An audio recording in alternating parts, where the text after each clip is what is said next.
కాబట్టి ఆ నరకం తప్పించుకోవడానికి భూలోకంలో ఉన్నప్పుడు నువ్వు నిజమైన దేవుని తెలుసుకోవాలి, ఆయన మాటను వినాలి, ఆయన మాట ప్రకారం నడుచుకోవాలి.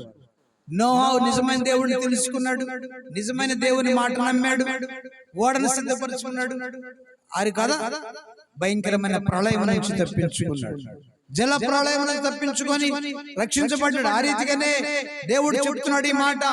ఎన్నో వేల సంవత్సరాలు 2000 సంవత్సరాల క్రితమే దేవుని గ్రంథంలోని మాటలు అంటున్నాయి, మీరు సిద్ధపడండి, మెళుకుగా ఉండండి, భూమి అగ్ని కొరకు దాచబడింది. పేతురు పత్రికలో అన్నాడు, పేతురు రాసిన పత్రికలో చదవండి, భూమి అగ్ని కొరకు దాచబడి ఉంది, చదవాలి. కాబట్టి అగ్ని ప్రళయం రాబోతుందంటే అణుబాంబులు యుద్ధాలు జరగబోతున్నాయి అని అన్నాడు. పేతురు రాసిన మొదటి పత్రిక 2వ పత్రిక 3వ అధ్యాయం, మొదటి పత్రిక 3వ అధ్యాయం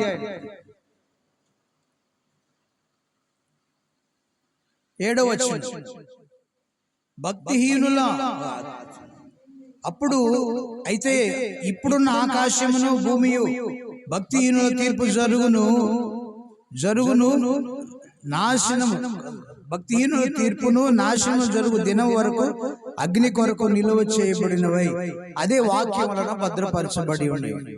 అగ్ని వలన, అగ్ని చేత కదా, అగ్ని కొరకు నిలువ చేయబడినవై ఏంటంట. ఇంకొంచెం మీరు 6వ వచనం చదివితే, ఆ నీళ్ల వలన అప్పుడున్న లోకము నీటి వరదలో మునిగి నశించును. నో టైంలో ఏంటంట, నీటి వరదలో మునిగి లోకమంతా నశించిపోయింది. అయితే ఇప్పుడున్న ఆకాశమును భూమి ఏంటంటే ఆకాశం కూడా